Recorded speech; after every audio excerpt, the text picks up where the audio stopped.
Bom dia para você. Gostou de a gente se encontrar aqui, louvar, orar, encontrar com Deus e encontrar uns aos outros também, né? 2 Samuel, capítulo 11.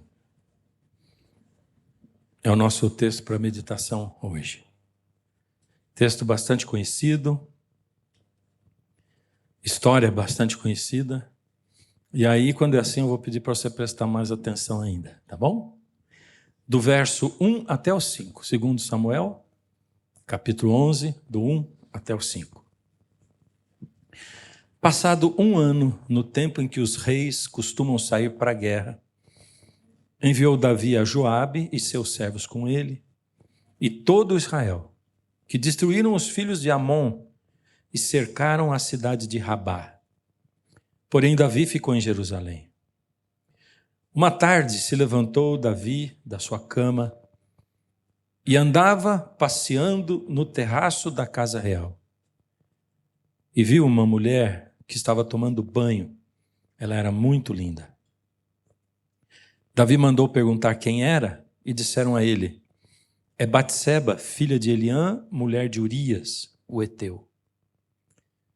E então enviou Davi mensageiros que a trouxessem.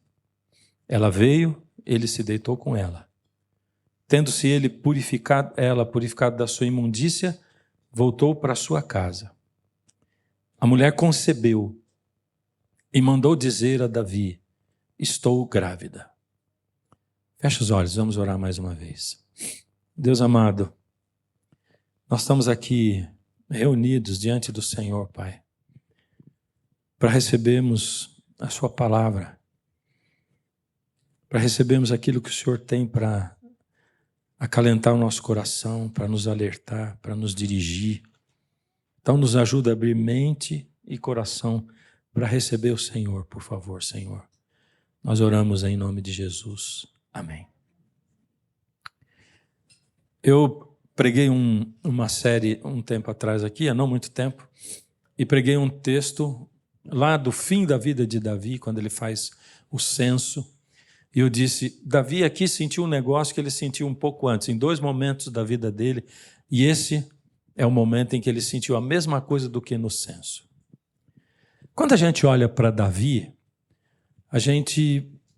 e diante disso aqui, a gente fica pensando em quem Davi foi, em como ele foi ungido, como é que ele enfrentou Golias, como ele esperou tanto tempo para só daí ele ser rei, né? Porque foi ungido, mas não acontecia, né? Aquele negócio, eu sou uma promessa, mas nunca a promessa se cumpre na minha vida, né?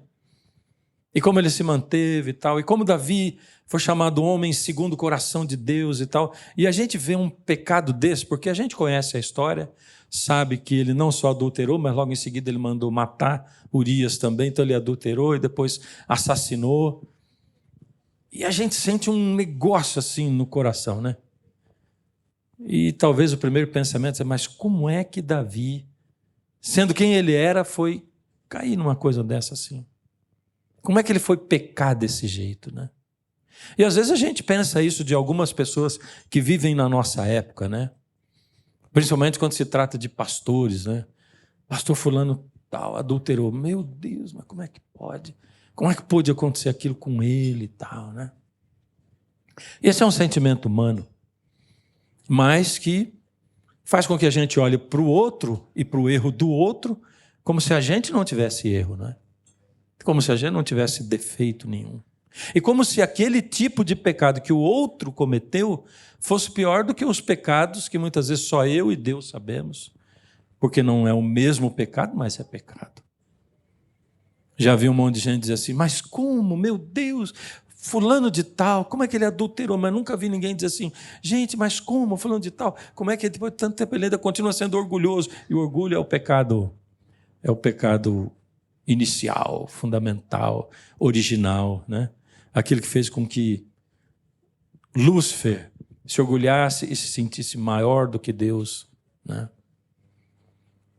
Quando eu aponto o outro, eu me coloco numa situação como se eu não fosse passível de erro ou de pecado, ou como se eu nunca pecasse ou fosse pecar na minha vida. E essa é uma posição de perigo. Davi estava aqui nesse momento da vida dele, quando ele tinha chegado ao auge. Ele estava com 50 anos de idade, o governo dele era inquestionável, a liderança dele, a autonomia, ele tinha agora tudo equilibrado economicamente no país, a liderança dele era inquestionável, liderança política, liderança espiritual dele. Davi era aclamado, querido, Davi era o líder do povo, em todos os sentidos. Mas Davi, para chegar aonde ele chegou, ele abriu rombos na armadura espiritual dele, porque o pecado, ele não começa quando a gente peca. Entende? Assim como a conversão não acontece quando você entra no tanque batismal. O pecado também não começa quando você comete o ato pecaminoso. O pecado começa antes, né?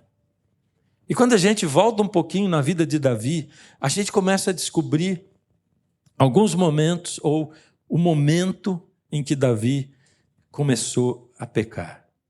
Abriu rombos na armadura espiritual dele. Se você voltar algumas páginas, a gente vai chegar em 2 Samuel 5.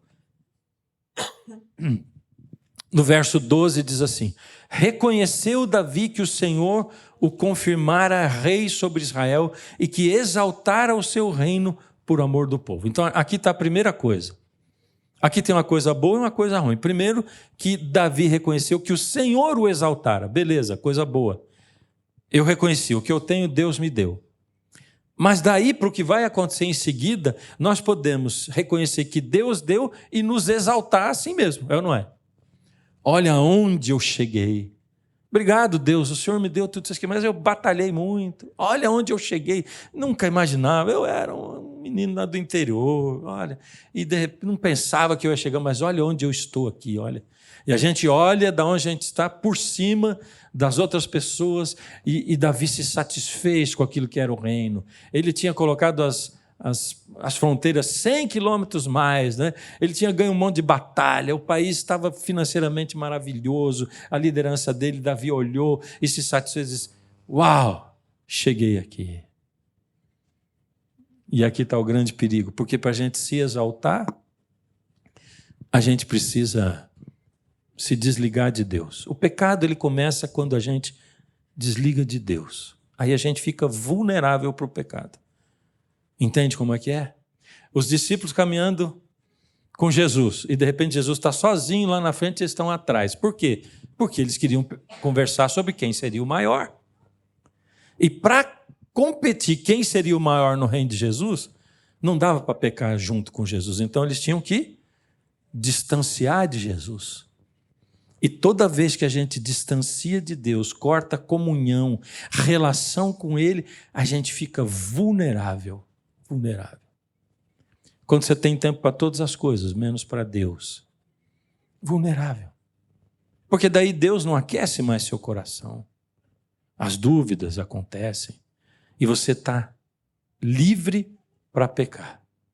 Mas não é só daqui que eu li que eu estou tirando essa conclusão. Vamos ler o verso seguinte, o verso 13. Ele indica melhor o que estava acontecendo com Davi. Tomou Davi mais concubinas e mulheres de Jerusalém, depois que viera de Hebrom, e nasceram-lhe mais filhos e filhas. Davi foi guerrear em Hebrom, e depois que ele voltou de Hebrom, ele pegou um monte mais de mulheres e concubinas. Ele já tinha um harém, mas pegou um monte de mulheres e concubinas para botar no harém dele, e teve mais filhos e filhas. Dá uma olhada em Deuteronômio, capítulo 17. Deuteronômio. O que tem em Deuteronômio? Bem, em Deuteronômio, ainda não tem Israel como reino. Ainda eles estão no deserto. Deus está guiando o povo. Eles nem entraram na terra prometida ainda. E Deus começa a dizer para o povo o que eles deveriam fazer para ser a melhor nação do mundo. Deus começa a dar leis para eles, leis sanitárias. Deus vai aos detalhes, né? Como é que o país devia ser governado? E Deus diz assim: não tenham rei nunca, porque vai ser ruim para vocês terem um rei. Aí Deus diz assim: mas eu sei que vocês vão querer rei. Deus é assim, né? Ele diz assim: bom, como vocês vão querer rei? Então eu também já vou deixar aqui o que o rei deve e não deve fazer. para que tudo corra o melhor possível. Não vai ser bom ter rei, mas vocês vão querer, então eu vou deixar aqui as recomendações. E aí Deus dá as recomendações. E quando chega no verso 16 do capítulo 17, Deus fala assim a respeito do rei. Porém, o rei não deverá multiplicar para si cavalos, nem fará o povo voltar para o Egito. Bom, primeira coisa, ele vai falar de 3 coisas que o rei não devia fazer, o rei de Israel. Ele diz assim, não deve multiplicar muito para si cavalos. Cavalos, né? Beleza, essa tentação você não tem? Talvez um ou outro, né? Mas eu não tenho nenhuma tentação de ter um cavalo, não tem nem onde colocar, né? Mas é que o cavalo, ele era o tanque de guerra da época. Você entende? O cavalo era um instrumento bélico, né? Era com cavalo que eles guerreavam. Deus está dizendo assim, olha, veja, você precisa ter um exército para defender o país, mas não faça desse país um país para conquistar o mundo inteiro, porque eu não quero que vocês fiquem guerreando para conquistar o mundo inteiro. Não vão meter imposto em cima do povo para fazer com que sejam armados, fique um armamento tão grande e vocês vão ficar tentados a crescer em território. Para com isso. O rei não deve ter muito cavalo.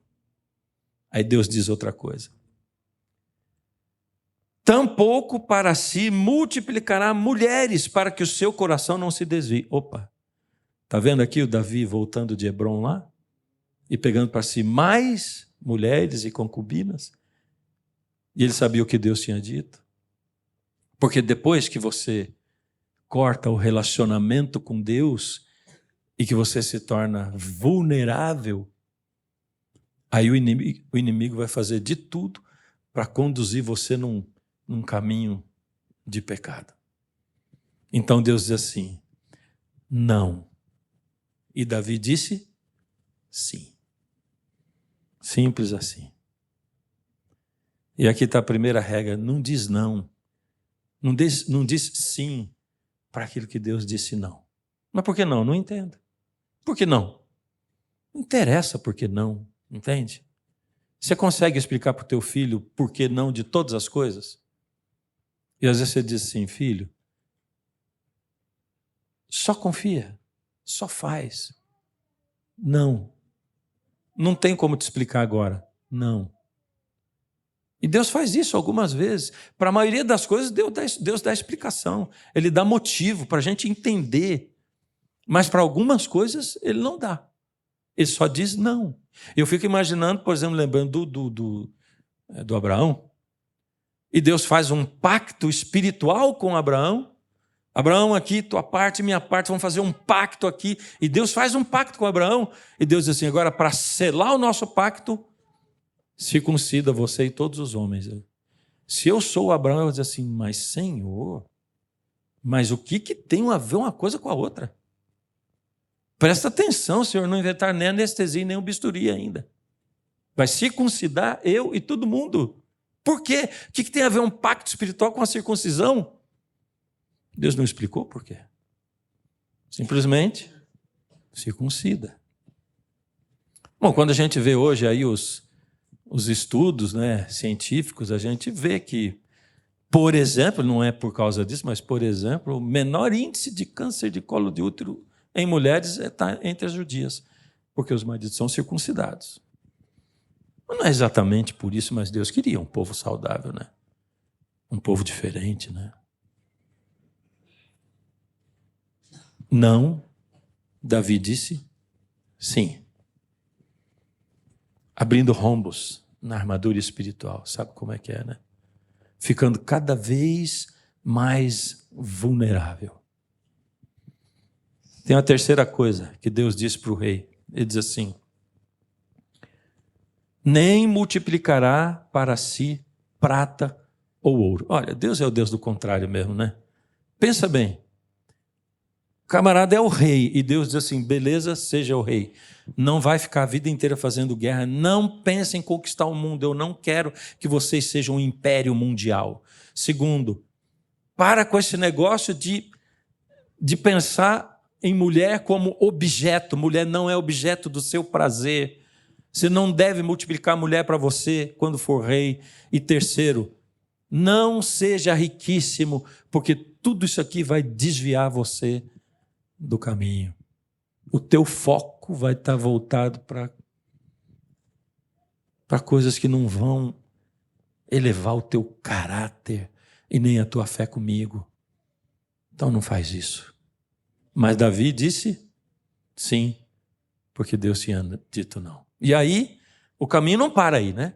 Porque você ficou vulnerável, deixou de falar com Deus, deixou de estar na presença, deixou de estar ligado com Ele, como Jesus diz, a videira e os ramos. Aí você começa a desobedecer em coisas que ninguém percebe, né? E aí a história do Davi continua, porque logo em seguida vai dizer assim: decorrido um ano do tempo em que os reis costumam sair para a guerra, enviou Davi a Joabe e seus servos com ele e a todo Israel, que destruíram os filhos de Amon e sitiaram Ramá. Porém, Davi ficou em Jerusalém. Olha só. É estranho esse relato, porque veja só, Davi, ele era conhecido e amado porque ele estava sempre junto dos seus valentes. O exército de Davi amava Davi, porque Davi batalhava junto, ele estava junto, ele era um rei guerreiro. Ele tinha confiança daqueles camaradas, mas nesse momento, quando era a época de sair para a guerra, Davi mandou o exército dele e ficou em casa. Por quê? Tinha alguma coisa muito importante para fazer? O texto seguinte vai dizer que não. Porque vai dizer assim: levantou-se Davi de tarde. Opa, não, ele não tinha coisa importante para fazer, estava dormindo de tarde, né? Tirou lá uma sonecona e tal. Exército guerreando, batalhando lá, cercaram a cidade, outra lá. Está todo mundo lá, os homens. Você sabe como é que era a guerra naquele tempo, ainda mais, né? Complicado também. E o Davi dormindo no palácio. E aí logo em seguida vai dizer assim: e Davi, levantando-se de tarde, foi passear no terraço do seu palácio. Bom, o palácio de Davi, ele tinha sido construído e ao redor do palácio estavam as casas dos oficiais do rei. Então, Davi, do palácio dele, via os fundos das casas dos seus oficiais. E Davi se levantou de tarde com o exército todo de fora, para fora, e ele foi passear no terraço do palácio para ver se acontecia alguma coisa de interessante, não é verdade? Davi simplesmente foi navegar. Sabe? Foi navegar. O que tem de legal para ver hoje aqui? Né? Porque a Batseba não estava tomando banho no terraço do palácio dele. Mas ele sabia que do terraço dele, ele via o fundo da casa dos oficiais. E Batseba sabia que de onde ela estava tomando banho, ela conseguia ver o terraço do palácio do rei. Quem estava errado, Davi ou Batseba? Quem era? É que quando um não quer, dois não brigam, né? Mas o texto não fala de quem está certo e quem está errado. O texto fala de se desligar de Deus e começar a caminhar o caminho do pecado. Porque cada vez ele dá um passo a mais, né? E sabe, esse negócio do pecado, ele tem uma dinâmica que a Bíblia descreve. No Salmo 1, o próprio salmista descreve o quê? Ele escreve assim: bem-aventurado o varão que não anda segundo o conselho dos ímpios, não se detém no caminho dos pecadores, nem se assenta na roda dos escarnecedores. Sentiu uma dinâmica aí, ó? Bem-aventurado o varão que não anda segundo o conselho dos ímpios, não se detém no caminho dos pecadores e nem se assenta. Viu a dinâmica? Primeiro Davi anda no terraço do seu palácio. Aí ele avista e para. Isso aí me interessa. E depois ele senta e diz assim: eu quero isso. Olha o pecado acontecendo antes de acontecer. Olha as fases. E Deus, desesperado, mandando mensagem de texto para Davi o tempo todo. Volta, volta. Acontece que quando você está no caminho do pecado, você não quer nem ouvir o que Deus tem para falar. Aí que você não quer mesmo ter comunhão. Aí que não dá vontade mesmo de nada, nem de igreja, nem de nada. E Deus mandando mensagem, mandando mensagem. Aí chega uma hora que Deus não aguenta, aí Ele liga para você. E toca o telefone, começa a tocar. E Deus ligou para Davi. Sabe como é que Deus ligou para Davi? Deus ligou assim. Davi viu Batseba, quis, desejou, decidiu que ia ter Batseba, e nesse momento Deus ligou para Davi. Davi chama o servo e diz: quem é aquela mulher? E olha, naquela época, a maneira de se apresentar uma pessoa para outra era dizer assim: essa é a fulana, filha do ciclano, neta do Beltrano. Era assim que se apresentava. Mas o servo é usado por Deus para falar com Davi e para dizer para Davi: volta daí, da onde você está. E o servo diz assim: essa é Batseba, filha de Eliã, mulher de Urias, o heteu. Ela é casada, Senhor. E ela não só é casada, mas ela é casada com um teu oficial. E ele não é só um oficial, porque ele nem é judeu. Ele está aqui porque ele escolheu estar com você. Ele luta com você por lealdade. É a mulher do Urias. Lembra do Urias, o teu oficial? É a Batseba, mulher do Urias. E é incrível porque a gente vê as duas forças lutando o tempo todo, né? E o inimigo, ele age de um jeito antes do pecado e age de outro jeito depois do pecado, né? Antes do pecado, ele vai dizer assim: vai, navega, vai, olha aquilo que você gosta, é importante. Aí ele vai dizer assim: você merece, vai ser bom para você está precisando disso, faz um carinho para você mesmo, faz. E eu não estou falando aqui de adultério só. Deus não está falando só de adultério. Deus está falando de qualquer que seja o seu pecado. Entende? Porque pode ser que o adultério não seja o seu problema. Mas quem sabe você anda flertando com a sabedoria desse mundo. A universidade faz isso com a gente, né? E olha, você deve ser culto, você deve sim ler de tudo. Paulo diz assim: eu analiso tudo e eu fico com o que é bom. Você entende?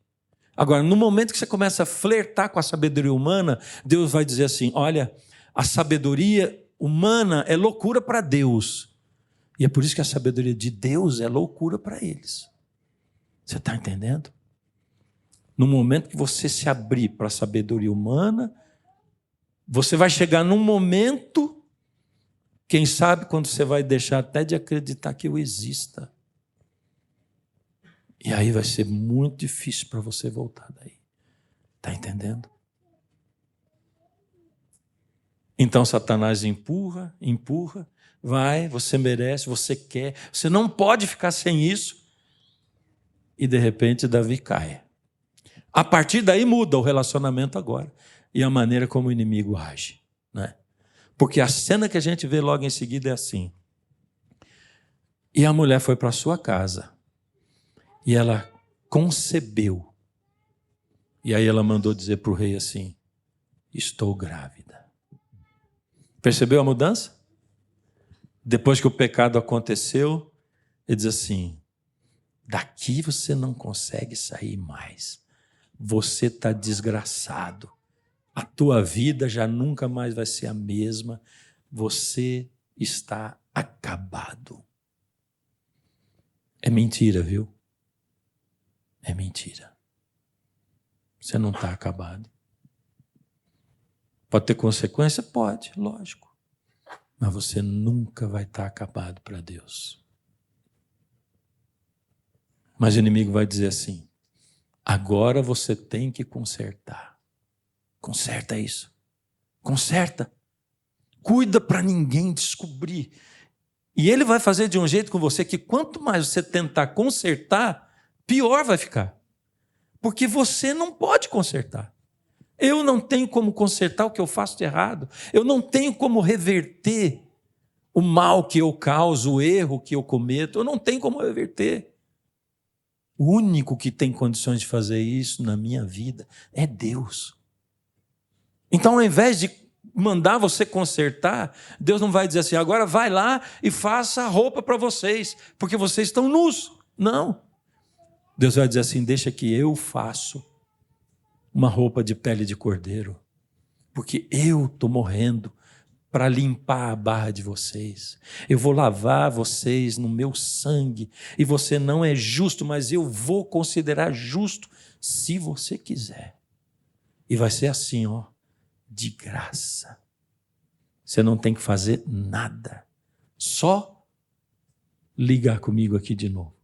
Só voltar a ligar na videira. Só pedir perdão. Não tenta consertar porque vai ficar pior. Deixa que eu conserto para você. Volta, volta. Aí Davi vai consertar, né? A gente vê que nos estágios do pecado, cada passo que acontece é como se fosse ficando mais difícil da pessoa voltar ou querer voltar. Mais difícil. E ela vai só se complicando e só se complicando. E Davi agora tem uma brilhante ideia. Vou trazer Urias de lá do campo de batalha e vou mandar ele dormir com a mulher dele. Vai ser isso. Vai ficar uma semana em casa de férias aí. Mandou trazer Urias, conversou uma conversa fiada com eles, bateu nas costas e disse, beleza, meu amigo, servo fiel, pá, vai para casa, toma um banho, descansa. Essa semana você está em casa, fica tranquilo. Só que o Urias, ele era um camarada leal, né? Às vezes a santidade dos outros incomoda a gente, né? Atrapalha um bocado, não atrapalha? Aí Urias, ao invés de ir, ele ficou no palácio, dormiu com os funcionários do rei lá, no quarto dos servos lá, e não voltou para casa. E Davi, que tinha esperança de que ele fosse lá, deitasse com a mulher, e que quando nascesse o ruivinho, ele ia achar que era dele mesmo, né? Porque Davi era ruivo. Aí Davi chamou, porque no outro dia dizia, ele não foi para casa. Davi chamou de novo, eu quero dar um jantar para você, fez lá uma comida, e embebedou Urias, disse, agora ele vai. E mandou embora, mas Urias não se deitou com a mulher dele. E Davi teve que ir tão longe assim, para descobrir que o Urias bêbado tinha mais caráter do que Davi sóbrio. Porque o pecado faz isso com a gente, sabe? Urias bêbado tinha mais caráter do que Davi sóbrio. E aí, quando não dá de um jeito, quando não dá do outro, quando não dá do outro, você tem que consertar, a voz diz. Ninguém pode saber. Então Urias foi para a guerra de novo, levando na mão a sua sentença de morte, que ele entregou para Joabe. E Joabe botou Urias na frente do exército para morrer. E ele morreu. E agora Davi não era só um adúltero, ele era também um assassino. Um assassino. Essa é a vida de todos nós, gente, porque nós somos assim, simplesmente seres humanos. E cada um tem seus pontos fracos, onde quer que seja. E Deus sabe disso. Por isso que ele diz assim, olha, o diabo está ao redor, procurando quem ele possa tragar. Então, pega aí a armadura da fé, que tem a ver com comunhão, com estudar a palavra, com chegar perto de mim. Um tempo atrás eu fiz semana de oração numa igreja e numa noite um rapaz veio conversar comigo. Ele devia ter seus 40 anos. E quando ele entrou na sala pastoral lá da igreja, ele era a figura do fracasso, assim. Não porque ele estava com a roupa simples, mas porque ele estava desleixado. Pensa, um cabelo desleixado com uma barba por fazer e a roupa dele era desleixo total, suja. E você olhava um rapaz bonito ali naquela situação e ele começou a contar uma história para mim. Ele disse assim, ó, eu sou contador, trabalho na mesma firma há tantos anos. E a minha vida, poxa, eu tenho meu carro, um bom carro, tenho uma casa, estou pagando, mas comprei a casa. Meu casamento é bom. Olha, casamento bom é ruim, viu, gente? Tá? O negócio de meu casamento é bom é porque tá ruim. Casamento não foi feito para ser bom, não. O casamento foi feito para ser ótimo. Ótimo. Se não está ótimo, não está bom. Entende? Porque bom não é bom. Então, se não está ótimo, já tem uma luzinha acendendo aí. Está faltando alguma coisa. Vai pedir ajuda para Deus, vai conversar, vai dialogar, vai orar junto. E se não está adiantando, pede ajuda para alguém. Casamento bom não é bom. Quando diz assim, meu casamento era bom. Bom. Ele diz, até que eu fui no aniversário da minha mãe, porque ela estava fazendo tantos anos que eu nem me lembro mais, eu fui, minha mãe mora longe, 800 quilômetros, fui de avião e tudo, minha esposa não pôde ir, a gente não tinha condição financeira, fui só eu. Mas eu chego no aniversário dela e lá estava uma pessoa que eu não via há mais de 20 anos, uma ex-namorada minha de adolescência. E a gente se reencontrou, e a gente conversou, e a gente riu tanto, e a gente conversou tantas coisas. Puxa, como a gente tinha coisa em comum. E eu voltei para casa, mas a gente continuou se falando por texto. Você vai percebendo os estágios, não? E a gente continuou se falando por texto, né? Pastor, você nem vai imaginar, mas nunca tinha acontecido isso. Depois de 3 meses, a minha empresa me mandou para a cidade da minha mãe. E eu fui a trabalho lá. A gente só marcou um jantar à noite. E foi só isso que aconteceu. Jantamos junto, conversamos um monte. E quando eu voltei para casa, eu não podia mais viver sem ela. Não podia. Pode sim, sabia? Você pode. E sabe, a experiência, a vida, mostra que sim. A história desse rapaz mostra que sim. Então, pastor, desesperado, apaixonado, depois de 2 semanas, eu comprei uma passagem de avião para ir vê-la. Ela me esperou lá no aeroporto, dali a gente foi para o motel. Eu fiquei lá 2 dias e voltei. Só que eu não tenho condições de manter uma coisa dessa, eu não tenho condição de ficar pagando passagem de avião. E eu não tive outra maneira, pastor, desesperado para vê-la. E eu comecei a pegar dinheiro emprestado da empresa. E peguei 1 vez, 2 vezes, 3 vezes, 12 vezes. E o que ele estava fazendo agora era roubar para continuar adulterando, né? Porque é assim, sabe? Esse é o relacionamento, essa é a dinâmica do pecado. Até quando você comete o pecado, né? Você precisa disso. Aí disse, e foi assim, pastor, ninguém nunca descobriu, até 1 ano e meio depois. 1 ano e meio depois, a minha empresa descobriu o rombo, e era um rombo que eu não conseguia pagar mais. E eles me mandaram embora. E aí se tornou público, pastor. E a minha esposa foi olhar cartão de crédito e tudo mais, e foi ver. E eu tive que contar o que aconteceu. E como é que você está hoje? Eu falei para ele. Estou desesperado, pastor, não consigo nem olhar para cá, nem pensar naquela mulher. Estou tentando voltar com a minha esposa, mas ela não me quer mais. O pecado emburrece a gente, né? Ele emburrece. Porque é assim, antes do pecado você precisa, você não consegue ficar sem, faz, você merece esse carinho. No seu caso não tem problema, no seu caso é permitido, faz isso. Depois que caiu, aí ele vai tomar conta de que você tente remediar e que afunde cada vez mais. E o tempo todo ele vai dizer para você, no caminho inteiro, ele vai dizer assim, você já foi longe demais, não tem volta. Você já foi longe demais, não tem volta. Você já foi longe demais, não tem volta. Você já foi longe demais. Mentira. Você não foi longe demais. Só não espera a tua vida desgraçar para voltar. Entende? Porque mesmo quando você desgraçar tudo, vai ter volta. Mas quanto mais passos você der na direção do pecado, mais consequências ruins vão ter depois para você enfrentar. Você entende? Você não foi longe demais. Estou aqui para dizer isso hoje para você.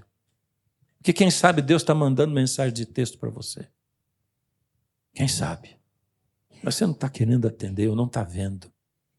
Então Deus decidiu ligar para você hoje aqui. E está dizendo assim, é mentira. Você não foi longe demais. Volta. Estou te esperando.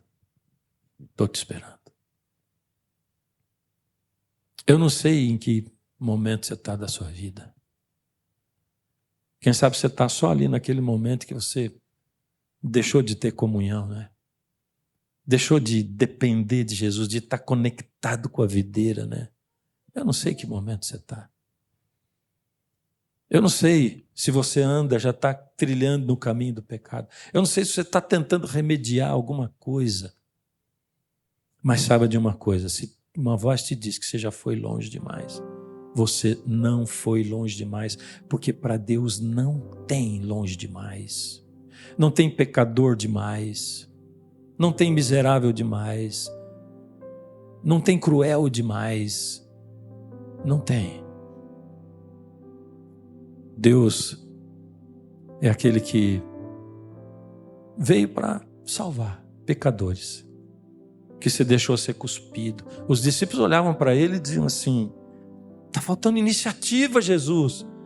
Quando é que o Senhor vai realmente tomar as coisas nas suas mãos? Mas Deus age assim, sabe? Ele é diferente. A iniciativa dele está quando ele abre os braços na cruz, né? Para alcançar a gente onde quer que a gente esteja. Só que tem uma vida melhor clamando por você, chamando você. Tem um horizonte aberto, um céu sem nuvens, um sol para iluminar a sua vida lá no horizonte. Para que viver no meio da escuridão? Para que viver ao léu do pecado, aos sabores do pecado? Ele está chamando você para voltar. Porque você não foi longe demais. Mas o longe demais existe. Existe. E pode ser que em algum momento lá seja tarde. Que a morte ceife você. Pode ser. Pode ser. Mas Deus não ameaça a gente. Ele só abre os braços e diz, estou querendo você de volta, do jeitinho que você está. O que você responde para Ele? Querido Deus, nós somos assim tão fraquinhos, pequenos, tão humanos. E aí o Senhor olha para a gente com amor, com doçura. E o Senhor se faz homem e vem aqui para o mundo e se torna humano também. Vence naquilo tudo que a gente cai. E diz, volta para mim. Volta. Uma vez, duas, 70 vezes 7. Infinitamente volta. Porque você vai ver que o caminho para mim não está assim cheio de passos para cima, mas está cheio de voltas e voltas e voltas. Então volta para mim. Obrigado, Senhor, porque o Senhor não desiste de nós, o Senhor nos alcança onde nós estamos. Muito obrigado porque mesmo sendo seres humanos, o Senhor quer colocar em nós esse toque divino que vem do Teu Filho Jesus. Nós oramos em nome de Jesus. Amém.